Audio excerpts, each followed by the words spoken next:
Hello. Good afternoon, everybody. Okay, so today we are joined by John Kirby, NSC Coordinator for Strategic Communications. Kirby is here to share an update on Russia's activities in Ukraine and answer a few questions. So, Kirby, the floor is yours. Thank you, Karine. Good afternoon, everybody.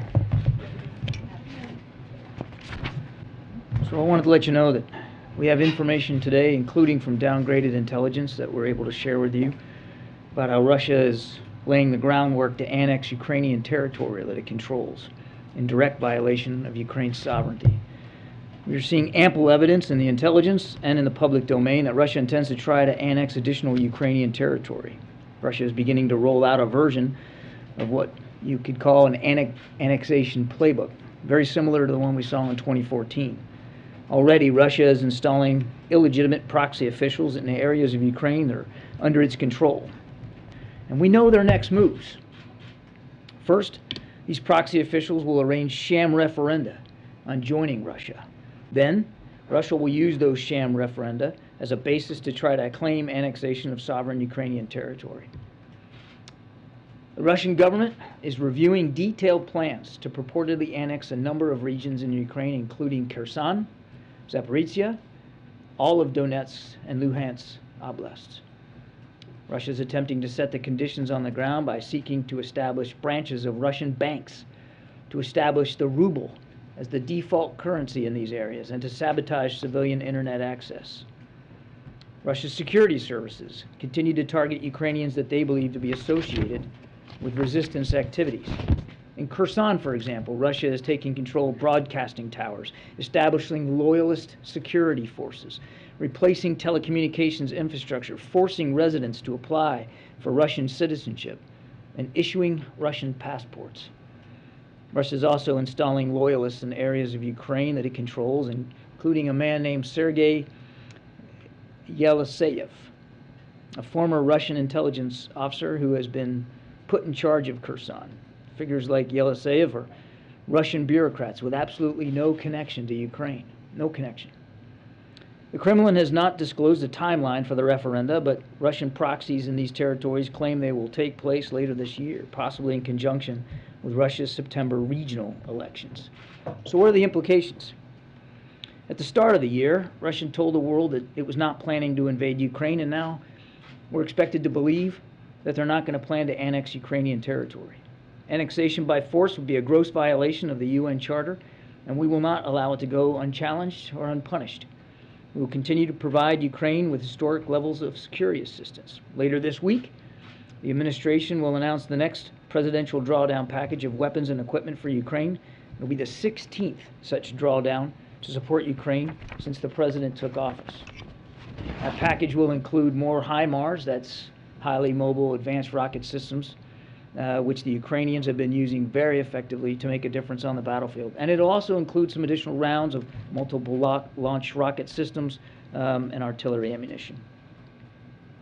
We're also going to continue to expose Russian plans so the world knows that any purported annexation is premeditated, illegal, and illegitimate.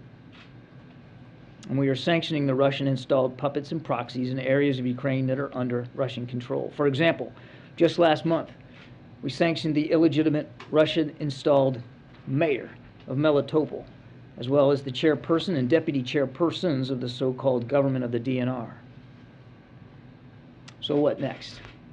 If Russia nevertheless proceeds with their annexation plans, we're going to respond swiftly and severely, and in lockstep with our allies and partners. Russia will face additional sanctions and become even more of a global pariah than it is now. We will never recognize any purportedly annexed territory as belonging to Russia. We will support accountability efforts for forced deportations, prosecutions of oppositionists, and other gross human rights abuses carried out by Russia. And we would remind Mr. Putin that over time, it may prove unable to hold this territory. It's not a given. The Ukrainian military will work to retake that territory, and the Ukrainian people will resist Russian control and seek to drive Russia out, as they have been doing the last 5 months. Russia already made a grave mistake with its invasion. It's achieved none of their strategic objectives. When they invaded Ukraine, only 4 of the 192 other members of the UN took Moscow's side. So the international community, we're convinced, will continue to stand up for state sovereignty. Any sham efforts to legitimize an illegal land grab will only make things worse for Russia. And we're going to help make sure of that. Now, one other item, before I start taking some questions today, we announced a series of actions the Biden-Harris administration has taken to expand the toolkit that the U.S. government uses to deter and disrupt hostage takings and wrongful detentions. I think you may have seen this out there. It'll help bring Americans home. This morning, the President signed an executive order that provides expanded tools to help bring our citizens home. Specifically, it authorizes agencies to impose costs and consequences, including financial sanctions and visa bans on governments and non-state actors and those that provide them with the material support who are involved in hostage takings or wrongful detentions. The State Department is also introducing a new risk indicator to their travel advisories to inform U.S. citizens about the risk of wrongful detention by a foreign government in 6 countries that have regularly engaged in this practice. This new indicator joins the existing K indicator, so it's a D indicator, the new one, the K indicator that covers the risk of kidnapping and hostage taking by non-state actors, as well as a range of other existing risk indicators for a country. These actions demonstrate President Biden's unwavering commitment to bringing home U.S. nationals held hostage and wrongfully detained, and to try to help prevent more Americans and their families from having to go through this kind of terrible ordeal. So with that, we'll take questions. Thanks, John. Given what you've said about Russia's annexation plans, what is the U.S. assessment of President Putin's visit to Iran and why he was willing to take such an unusual and risky trip at this time to meet with the Supreme Leader? Well, I'll let Mr. Putin speak for why he decided to go at this particular time, but I would say 3 things about this trip. 1, it shows the degree to which Mr. Putin and Russia are increasingly isolated. Now they have to turn to Iran for help. 2, it shows the degree to which his own defense industrial base is having a hard time keeping up with his unprovoked war in Ukraine. We already know that in respect to precision-guided munitions and advanced systems, like tanks, even aircraft, he's having trouble, particularly with the microelectronics because of the sanctions and export controls. And we already know that even without that, his defense industrial base is challenged because of the rate of operation, the pace of operations in Ukraine. And then the third thing I think this indicates is the degree to which he has absolutely no intention of stopping the war and sitting down in good faith and a negotiated settlement with Mr. Zelensky. He has every intention, quite the contrary, because now he wants to go buy several hundred UAVs to continue to prosecute this illegal war and to continue to kill Ukrainians. Oh, and what does the U.S. know about the meeting that President Putin had in Iran with Turkish leader Erdogan and what it could mean for reinstating Ukrainian grain exports? I'll let them speak to their meetings. I don't know what was on the agenda for that. We are mindful of the talks that have been ongoing between Turkey, Russia, and Ukraine about grain exports. And we hope for progress in those talks. But we're clear-eyed about it. We're clear-eyed about Russia's ambitions here. We're clear-eyed about the fact that there's basically a blockade in the Black Sea. So while we certainly welcome Mr. Erdogan's leadership in here, and the President has thanked him for that leadership, with trying to come up with a negotiated solution here to get the grain out,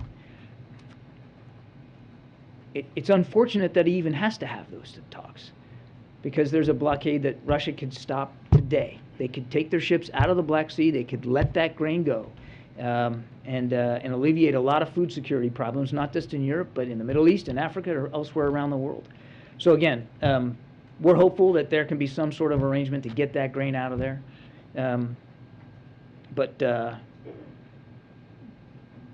we're not looking at it through rose-colored glasses in terms of the success that they'll ultimately be able to achieve. The only thing I'd add to that is it's good to see Ukraine at the table in these discussions, and that's as it should be. Ukraine absolutely has to be part of whatever solution is solved, and their economy can't suffer any more than it already has as a result of Russian blockade activity. Let's go to the back. Jenny, Phil. Thank you. Yeah, thank Jenny, you. let me get my pen. I dropped it. Because often when you ask me questions, Yeah. I have to write them down. Go ahead. Don't be nervous. Oh, no. I am always nervous when you're called. Thank you, John. I have two questions on one Ukraine and one Russia. The Ukraine recently announced that diplomatic surveillance with North Korea. And meanwhile, Russia announced that it would send in North Korean workers to rebuild Donbass in Ukraine. What is your comment? Or is it a violation of the UN Security Council sanctions? I'm not expert enough on sanctions to know whether these actions are violations of resolutions.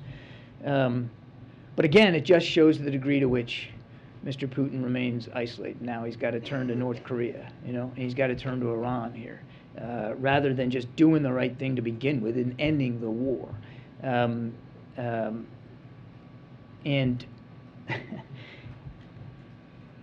eventually there's going to be reconstruction of Ukraine. But that's going to be for the Ukrainians to decide, Janie. Not the Russians, not the North Koreans, not anybody else.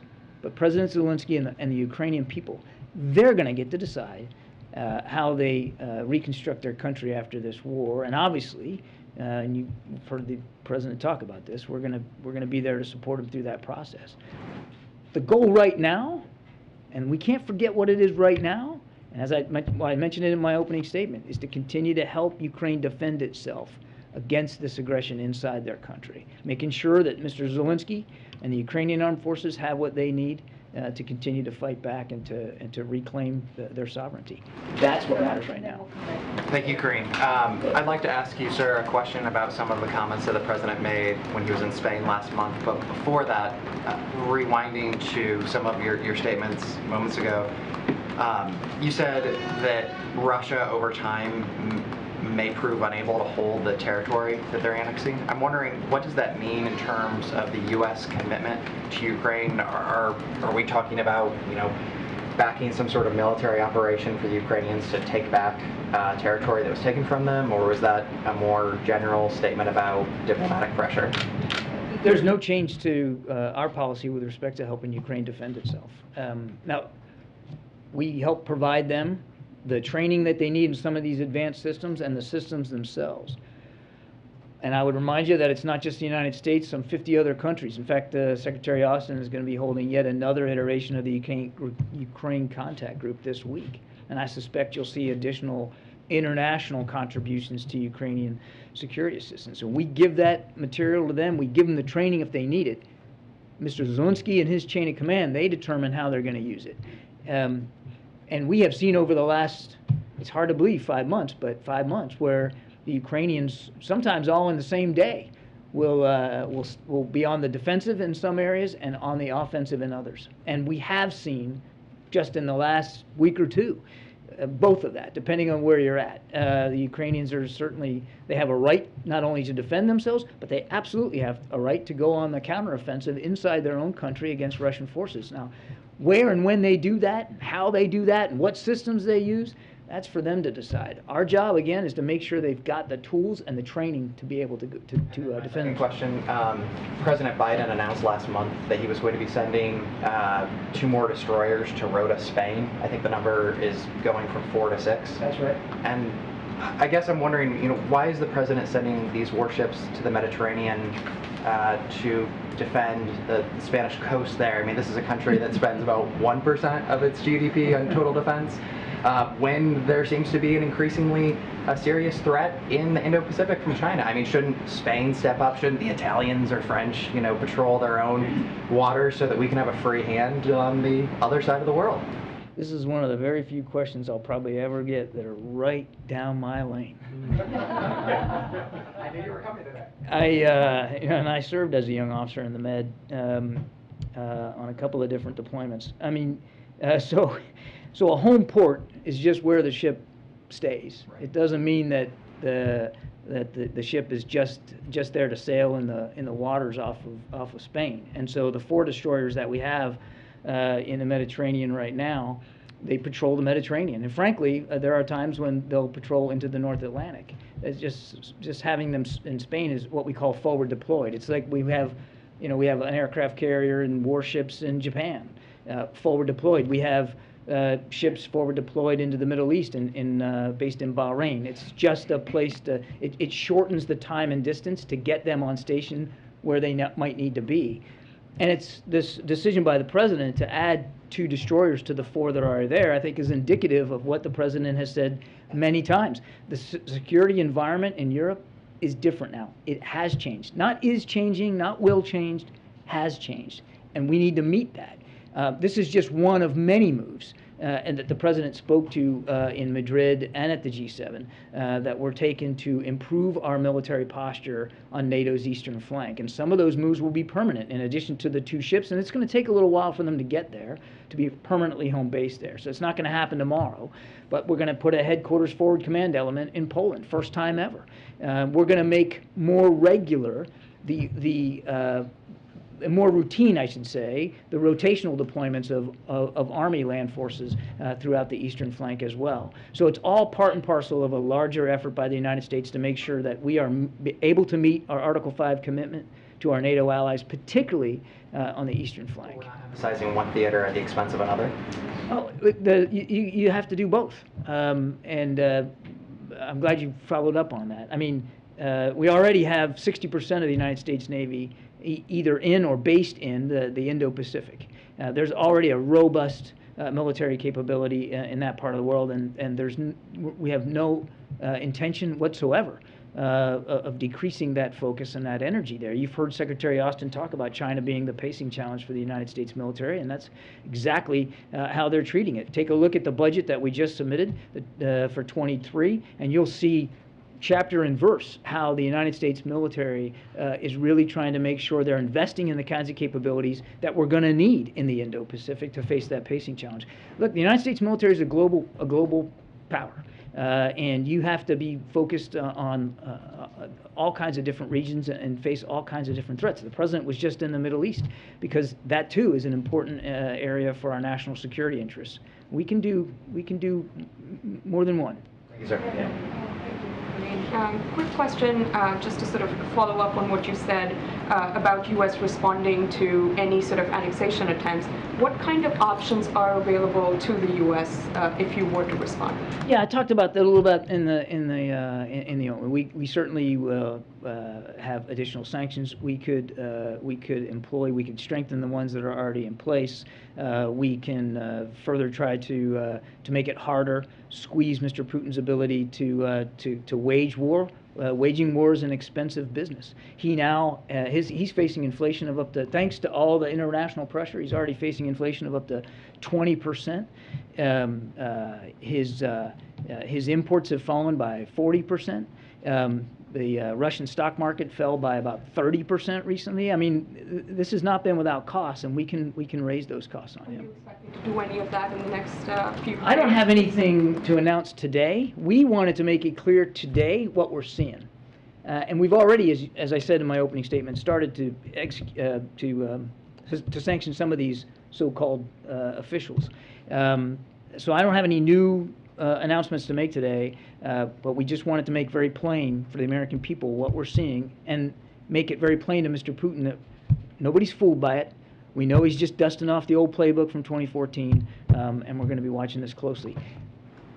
Last point, and it's important, I know I say it all the time, but it's not just the United States.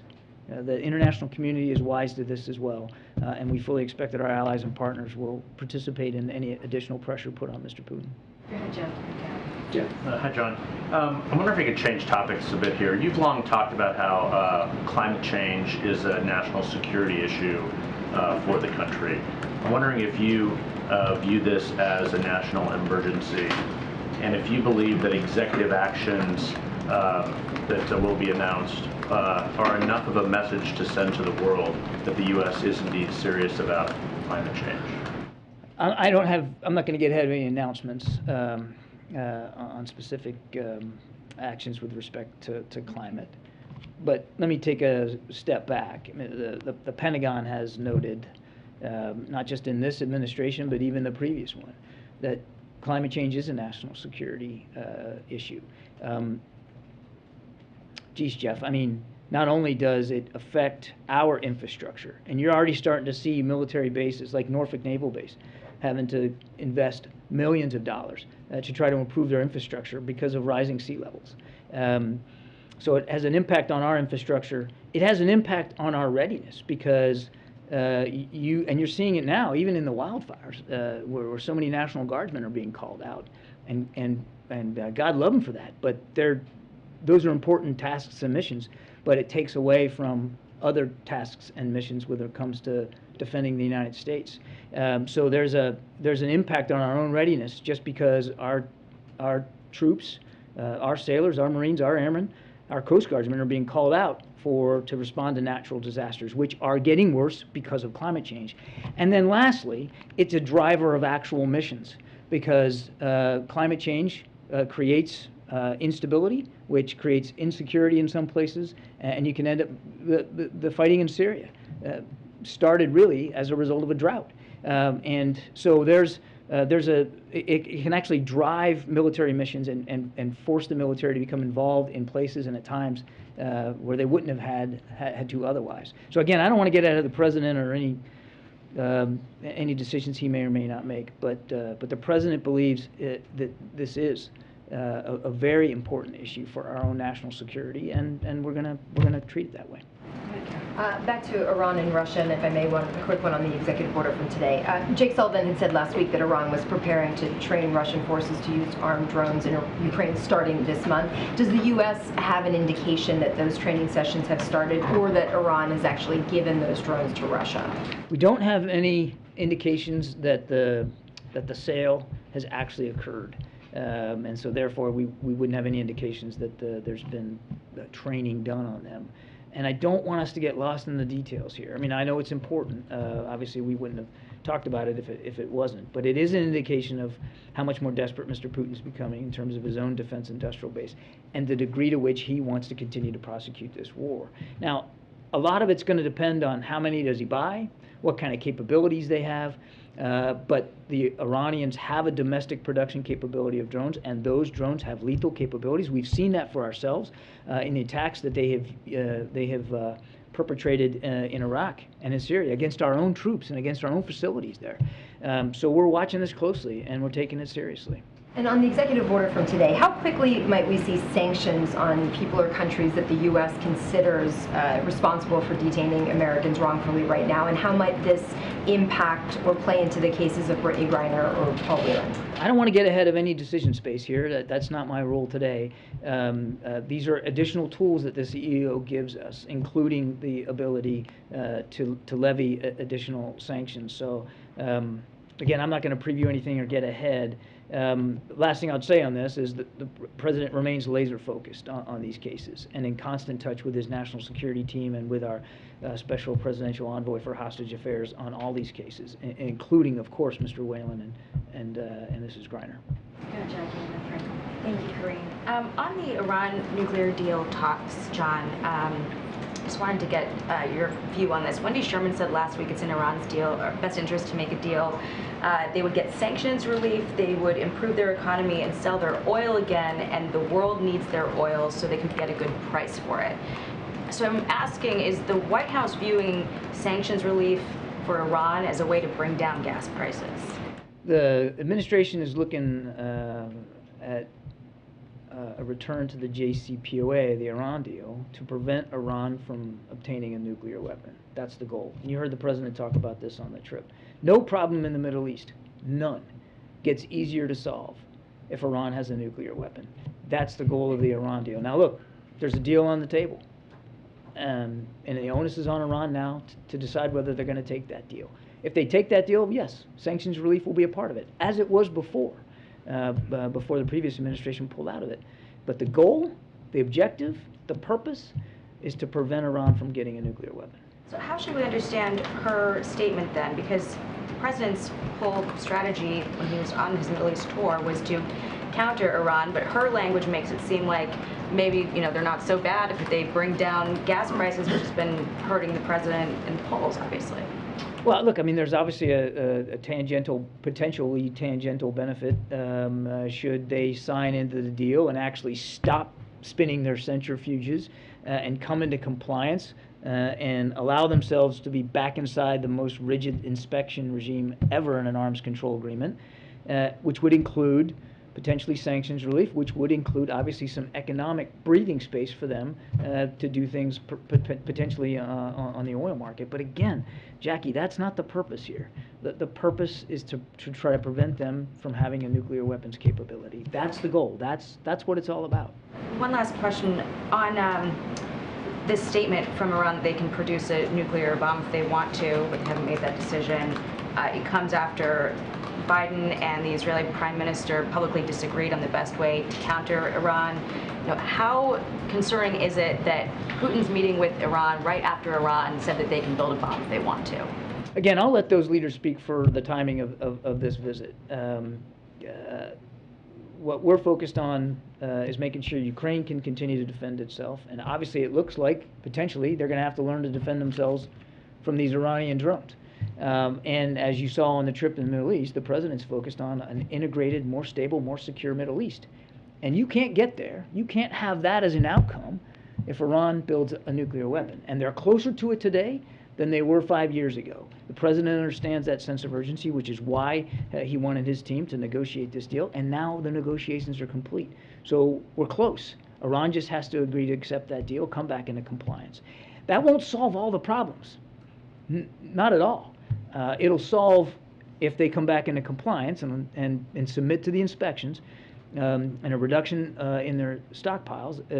It'll certainly help solve the more urgent problem now of their burgeoning nuclear capability.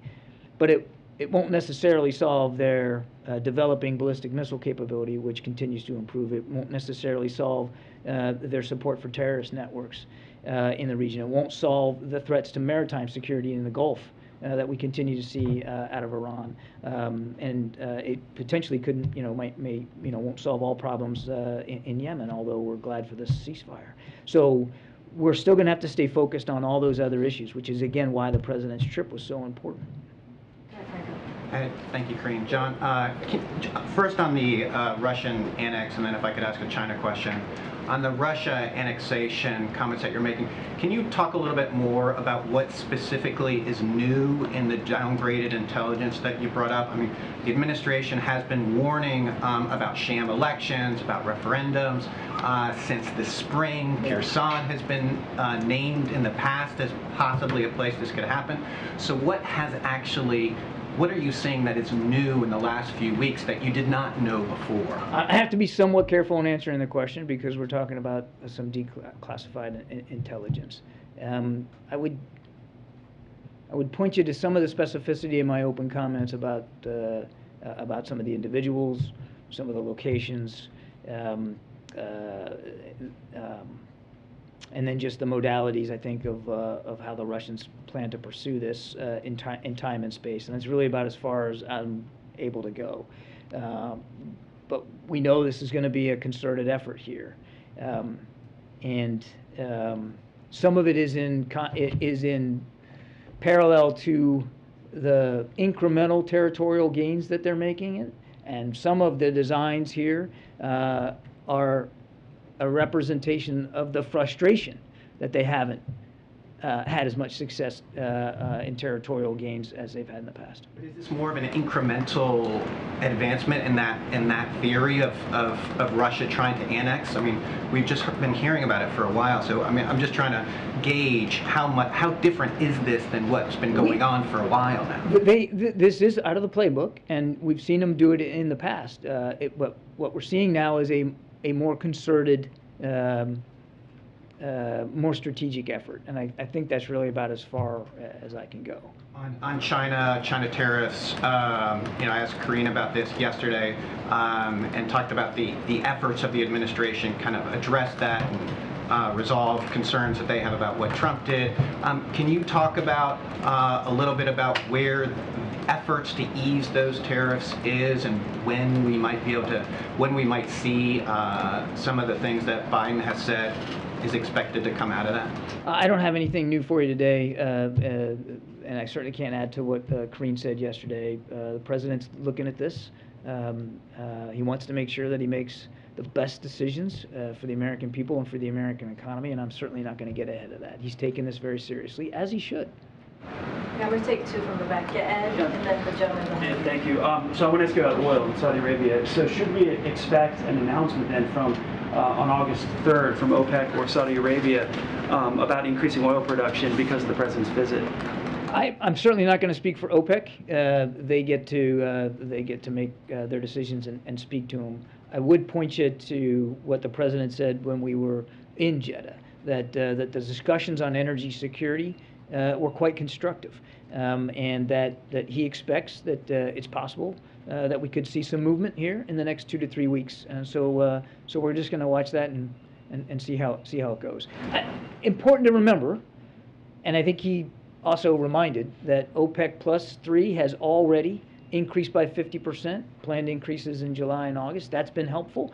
In addition to the 1 million barrels a day that the president has released from the strategic reserve, all that oil has helped stabilize the market, and the price still hovers around 100. That's because the market likes stability, and so those additions have created that kind of breathing space for the prices at the pump to start to come down. So we'll see where it goes. The discussions both at the GCC and bilaterally with the Saudis, again, we're very constructive when it comes to energy, and we'll be watching. One more on the, so I noticed on the president's schedule the last 2 days, there have been no public events. Is he resting after the large international trips? The president's been busy. I'll let Karine speak to the president's schedule, but the president's been quite busy. Just because you don't see something necessarily on the public schedule doesn't mean that there's not a lot of work going on. Gentleman in the back, yeah. Thank you. The Senate Foreign Relations Committee just reported out the resolution regarding the admission of Finland and Sweden to NATO, and they're likely to do that before August recess. Can you speak to the importance of getting that done before the August recess? And also, is there any sort of message regarding the, I think it was 18 House Republicans who last night voted against a non-binding resolution on the admission of the countries to NATO? I would just tell you that we obviously want to see Finland and Sweden brought into the alliance as soon as possible. And so we look forward to congressional action that will allow that to be the case, at least from the United States perspective. As you know, every ally has to ratify. We're not the only ones. But certainly we believe it's in our interest, and it's in the alliance's interest for a cession of those two countries to happen as soon as possible. These are modern militaries that we know well. We exercise with them, operate with them. I myself did a long, long time ago.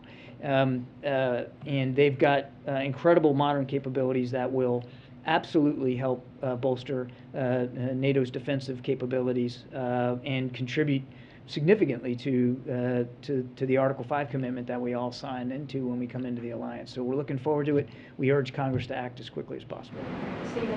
Thanks. John, I wanted to give you a chance to respond to the family's reaction to the hostage and the wrongful detention executive order. The group Bring Our Families Home issued a statement saying that the order is simply the White House taking executive action to direct itself to follow existing law. And the group says the president should agree to take a meeting with the families. Will he do that? I don't have anything on the president's schedule specifically to speak to today. I would remind that the whole national security team remains committed to staying in touch with these families, and we have routine discussions with them, with all of them. Our special presidential envoy for hostage affairs is in regular contact with them. We know that they're suffering, we know they're scared, and we know they're anxious. And we know that they want their loved ones back home, and the president wants that too. And this executive order will give us some additional tools in the toolbox. Is it going to solve every problem? Nope. Every case is specific, and you got to look at each one individually and figure out what the best way is forward. Sometimes turning up the heat publicly is the answer. Sometimes turning it down is the answer. Sometimes sanctions could be useful. Sometimes not. Each one's individual and each one's different.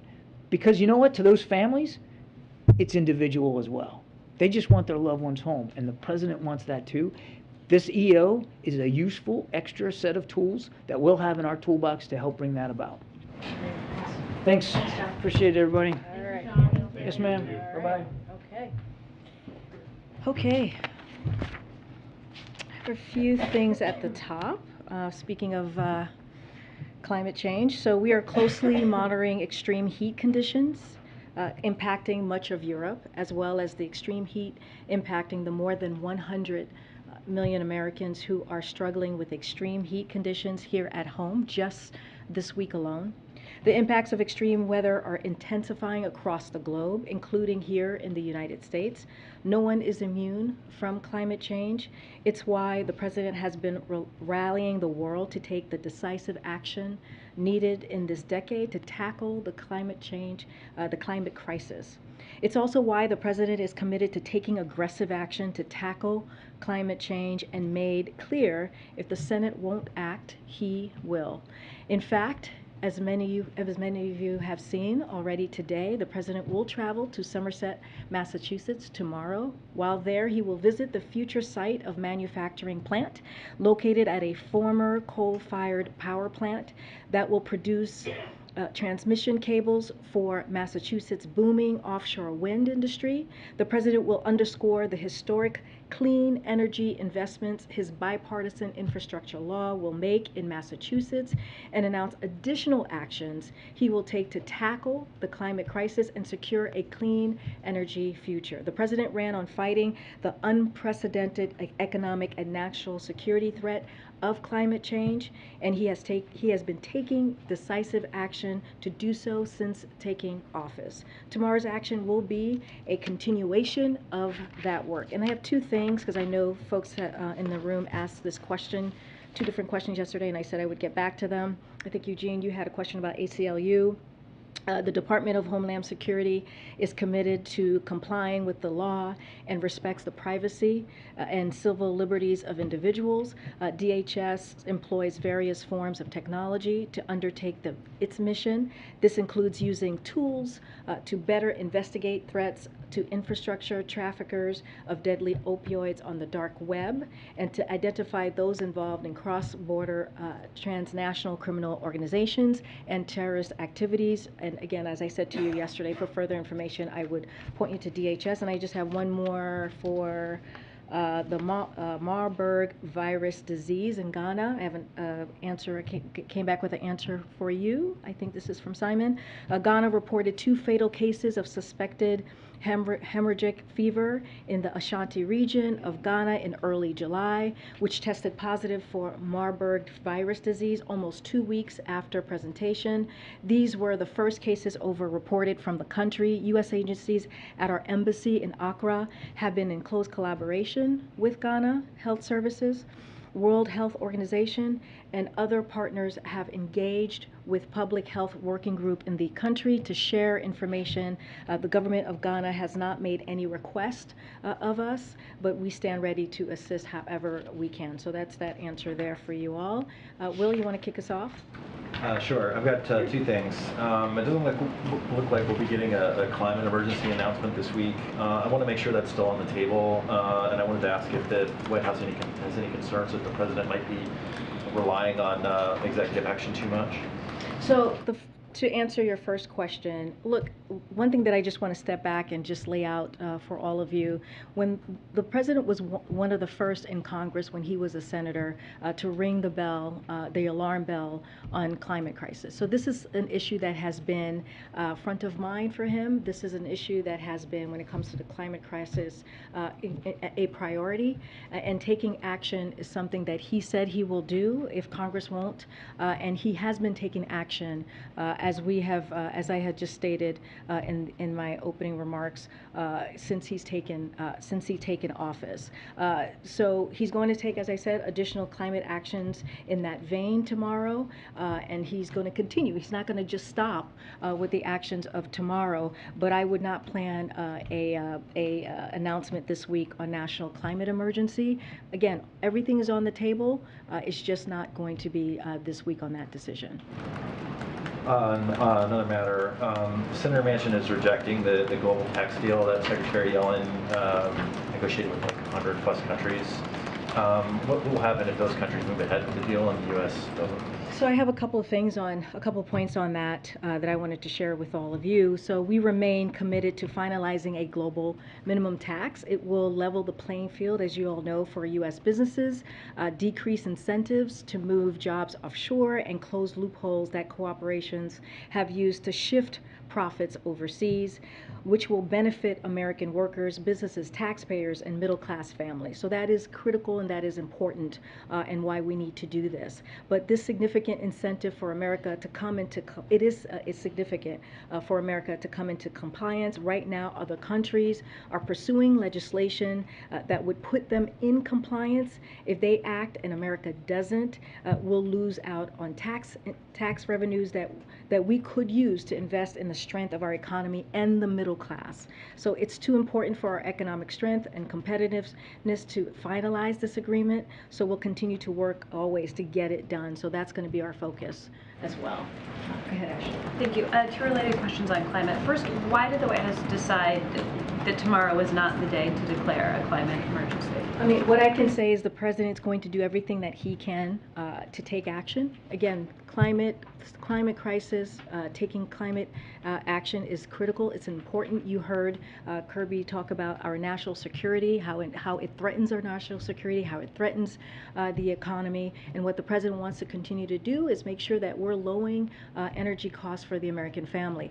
Again, everything is on the table. I'm not going to go into private discussions, policy discussions, or get ahead of the president at this time. He's going to make some announcements today. What I can say, this climate emergency is not going to happen tomorrow, but we still have it on the table, and I don't have a date circle on the calendar. When it does happen, can you talk a little bit about what specific tools it would then give the administration and what specifically you would use it for and do? So one thing that I just wanted to make clear, because some folks were asking about the abortion piece, the emergency abortion piece. So just wanted to lay out. So look, we haven't ruled out public health emergency, as I just laid out, and so we're just still moving forward with the options that we potentially have in front of us. Everything is on the table, but declaring a public health emergency is very different from declaring a climate emergency. Each unlocks a different set of authorities and a different pot of funding, and so that's one way to think about that. So, you know, one of the reasons I wanted to bring this up, because we've heard this, and so comparing one against the other as a reflection of priority would not be accurate. But again, it's on the table.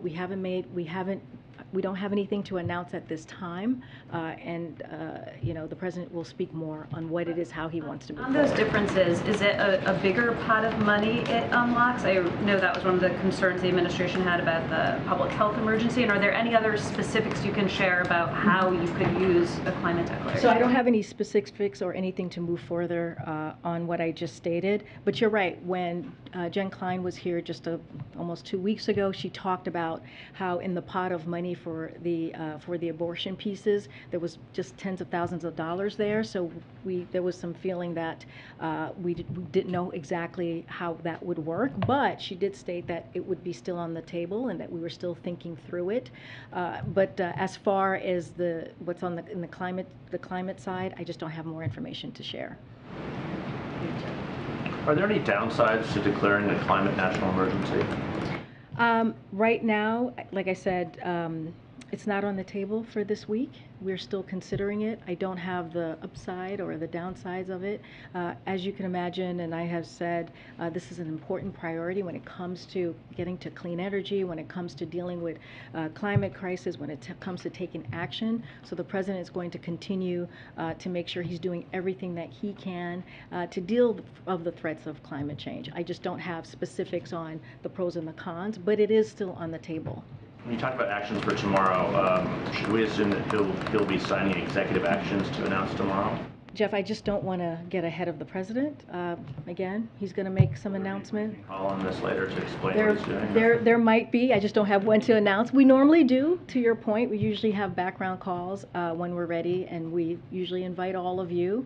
I just don't have one to announce. There might be in the next couple of hours. I just don't have anything to share at this point. Involved in these meetings today, or what exactly has he been doing yesterday and today? So he's been in meetings. I was scheduled to meet with him today in the Oval Office. So he's been meeting with his senior staff. He's been meeting with a staff. I think some of you may have seen him when the First Lady of Ukraine was visiting with our First Lady.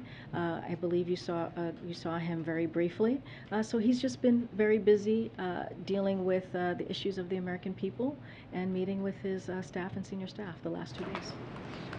Okay. Just a quick one on climate emergency and public health emergency. How concerned is the White House it may land up sort of angering female voters if it does sort of go ahead and announce a climate emergency ahead of a public health emergency, considering we haven't seen such an announcement after Roe? Is that why maybe the timing has been moved, or? No, I wouldn't look into. I wouldn't make that into an issue. Both of those things are still on the table. We just haven't announced them or made a decision yet. I just laid out what the difference is between when you look at a public health emergency on the abortion side, when you look at a public health emergency more so on the abortion side, but the difference between the two, we just don't. They're both on the table. We just haven't made an announcement on that yet. And the president did say that he's asked his administration to see if he has the authority to declare a public health emergency. Is there sort of any update into that work to see if he has the authority ultimately to declare something like that? Again, we're looking at all options. Everything's on the table. We just haven't made a decision on this yet. Thanks, Karine. The mayors of New York City and D.C. are calling for more federal resources to assist with asylum seekers who are being bused to those cities from Texas and Arizona. They've had thousands of people arriving over the past couple of weeks. Mayor Bowser here in D.C. said that these people are being tricked. What federal resources is the White House preparing, if any, to deliver to these cities and other cities that are now dealing with an increase of asylum seekers? So I can tell you, Karen, that we have been in touch with both of their administrations, both of their offices, and we're going to continue to look into their requests. I don't have further than that to share, but we have been in touch with Mayor Bowser's office, and we have been in touch with Mayor Adams' office. Could be resources that can be given. Right now, I can tell you that FEMA is the lead agency on this, and so I would point you to them on any more information or details that they can provide. And then on the other end of it, some advocates say that the governors of these states are using these migrants as pawns. Has the White House reached out to those governors and said, don't send these people to these cities on the East Coast? So as you know, we're in constant communication and contact with governors just across the country. I don't have anything specific to that. The specific on migrants being shipped to other states. Is there a message from the White House about? I think we have. This has come up before, I believe, a couple of months ago, and I think we believe it's shameful that some governors are using migrants as a political tool, as a political play, when we should be making sure that we're doing everything that we can to help folks who are coming into this process in a legal way, and making sure that we do this in a safe way and respectful way. And I think it's shameful that that is happening. Thanks, Karine. The Secret Service now says that they are unable to retrieve any more emails from agents from January 5th and 6th of last year. Does the president believe that it's acceptable for a law enforcement agency, a federal law enforcement agency, to simply lose such critical communications that are important to an investigation? So I appreciate the question. This is not something that I can speak about from here. This is a question that has to go to any information or details has to go to the U.S. Secret Service. I just can't speak from here because it is a active investigation. I understand, but this is something the Secret Service is saying publicly, that they just, they didn't back up their emails and texts properly, apparently. And I'm just wondering, this is the agency that is tasked with protecting the President of the United States. Is he concerned about some gaps in the mission there. I understand the question and I hear the question, but we just can't, I can't respond to it from here, from the podium. Okay, it's an active investigation. And then has the president been, I know you mentioned Marburg's disease at the top, has the president been briefed on the situation with Marburg's disease? And is the White House preparing any additional action? Well, we're ready. We have not gotten, as I stated, any ask for assistance, and we are ready to assist when asked. I would have to check in with the team to see if the president's been briefed about this particular issue. Thanks. Can you say what role ongoing reconciliation talks played in the climate decision? For instance, is the climate emergency off the table because you're worried it will upend the apple cart in the Senate with Senator Manchin or others by going sort of too big, too fast? Can you talk about what role the tensions are between what to do now on climate and what you're still hoping to get out of Congress? So when it comes to what's happening on the Senate with reconciliation, I will not negotiate in public or speak to any private conversation. I can tell you that our teams are in regular contact with Senator Manchin and other members in the Senate and in Congress, just as we do in a constant way, in a constant basis. I will say that, as I mentioned, I wouldn't expect an announcement this week on the emergency, on the climate change emergency, but what I will say is that it is still on the table. We have not made a decision yet. Again, this is what we're seeing, this action that we're going to hear about from the president tomorrow. This is part of multiple actions that the president has already taken from the moment that he walked into office. This is urgent to him. He called the climate crisis one of the 4 major crises that he was dealing with once walking into the administration. Again, we're talking about national security. We're talking about lowering energy costs. We're talking about threats to our economy. All of these things are critical. All of these things are important, and he will continue to be steadfast in focusing on the climate crisis. Did he not do these things, the executive actions previously, because he hoped that he would get it in legislation? Look, the president, and you've heard me say this, you've heard him say this, when it comes to the climate change provisions in reconciliation, of course, he wants to see it in the bill. Why not vote? Pardon me? Why not vote?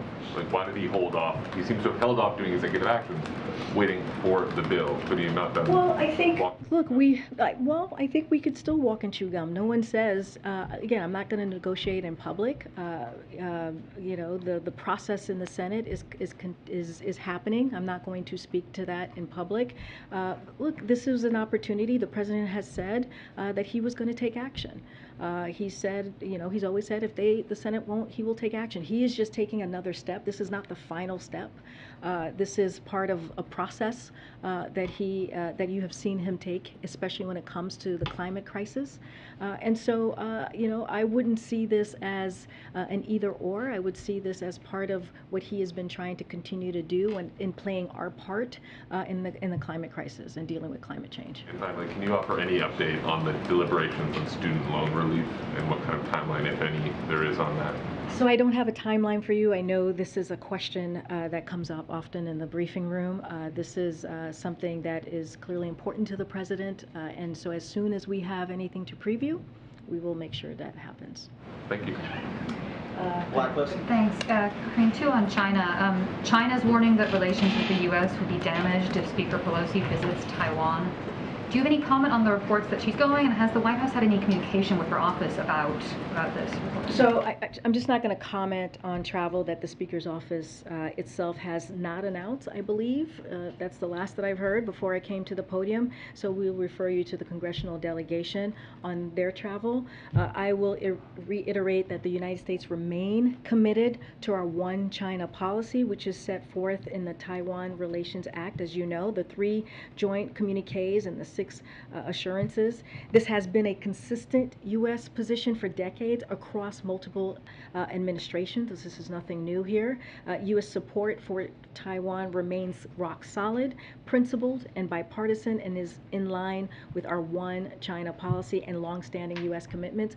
But from what I understand, there has been no announcement, and I'm certainly not going to comment on her travels at this time. Any update on when President Biden may speak or have a phone call with President Xi? And that's been talked about. As you know, they spoke recently, not too long ago. We and I've said this before, we are keeping the lines of communication, of dialogue open. There has been staff-to-staff communications over the last several months since the last time the President spoke to President Xi. I don't have anything to preview on the next conversation. You're at your time. Do you want more? Oh, yeah. I'm at my time. Okay. I'll go around. Go ahead, Mike. Karine, a question on the Respect for Marriage Act. The President, after Dobbs, said that he believed the right to privacy was at risk. Obviously, you yesterday said that the administration supports this bill. We're seeing some Republican lawmakers in the House come out in favor of it, and McConnell says he won't preview his vote on it until it reaches the Senate. So do you believe that Senate passage is actually in reach, and what is the President doing to get it closer to that? So as you know, and I said this yesterday, this is an issue when it comes to the right to marry, loving who you want to love. The President has been supportive of that for many, many years, clearly before he was a president, and he has been very vocal. And so first I want to say that he strongly supports the bill. As you heard me say yesterday, he's grateful that this has bipartisan support in the House as we're seeing it. Right now there is a SAP, a Statement of Administration policy that we sent out to continue to show our support. Look, the President is always going to continue to speak on equal rights, especially as it relates to this particular piece on LGBTQ rights, marriage equality. This is not something that he will not stop talking about. He will make sure he is very clear. It's a priority for him, hence why we did the SAP. But I do want to take a step back because I know that this has bipartisan support. You know, the exact reason for why this bill is being voted on is because of Republicans' assault on the recognition of Americans' right to privacy, which has been recognized and upheld over decades by judges appointed by a wide range of presidents that puts us here. That is why the House, had to vote for this bill so that we can protect people's rights because of what we have seen this past several weeks. The judges they've endorsed, for example, the state legislators they work with, they have said that the quiet part out loud, which is they are coming for the right to marriage. Justice Thomas, as I have said many times before, right here in this briefing room, as the President has said explicitly in his concurring opinion, said this. He was very clear about this. So we need this legislation and urge Congress to move as quickly as possible. And it's something the vast majority of country supports, of the country supports, just like they support restoring Roe, which is a priority for the President, stopping a national ban that we're seeing from the ultra MAGA who wants to make a national ban when it comes to abortion. So we have to continue to speak out, and the President's going to continue to urge for Congress to act. Just a follow-up on that question. Is the White House speaking to Republicans about this bill, Senate Republicans about the bill, because we are starting to see even some of the Republicans in the Senate say they would be interested in passing the bill if they can. And so we support that. That is something that we are grateful to see. We are grateful to see. Look, we have multiple conversations with members in Congress, whether it's a Republican or Democrat. This is something our office does pretty regularly, the Office of Legislative Affairs. I don't have anything specific to share on the different conversations on this, but certainly we are in constant touch with members of Congress and their staff.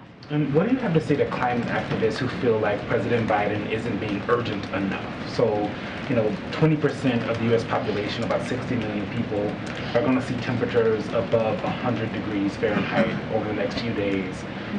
They're constantly seeing how the Supreme Court is taking some of the power away from the agencies to do that work. And they want to see President Biden do more and do it quickly. We talked about him possibly doing this emergency declaration and that not being on the table. Why not just do it if it is so urgent, as you guys say? So again, So he is going to take an action tomorrow, right? That's why we're going to Massachusetts. I'm not going to get ahead of the president. Hopefully we'll have a background call like we normally do to share specifically what that looks like. You know, I would disagree with the characterization of your question. The president has been one of the first folks and members amongst the members on the Hill when he was senator to ring the bell, to ring the alarm bell on climate crisis.